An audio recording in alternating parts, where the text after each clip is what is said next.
দেখব এই ধরনের অঙ্ক কীভাবে সহজে সলভ করা যায়। তো প্রথমে আমাদের প্রশ্নটা দেখতে হবে যে কোনো বর্ণ এবিসিকে প্রতিবার 2টি করে বর্ণ নিয়ে কত উপায়ে সাজানো যায়। তো এক্ষেত্রে আমাদের প্রথমে সূত্রটা দেখতে হবে। সূত্র হচ্ছে NPR, পি এখানে হচ্ছে পি হলো পারমুটেশন, পারমুটেশন মানে হলো বিন্যাস বা সাজানোর উপায়। আচ্ছা, এন ফ্যাক্টরিয়াল, এই NPR is equal to n factorial divided by n minus r factorial, যেখানে এন হলো মোট বস্তুর সংখ্যা আর আর হলো প্রতিবার নির্বাচিত বস্তুর সংখ্যা।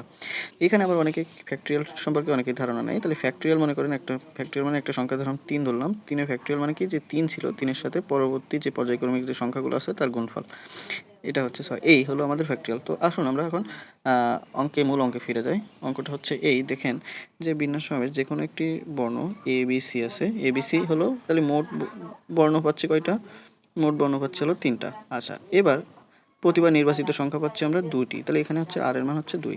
তাহলে আমরা সাজানোর উপায় পাচ্ছি হলো 3p2।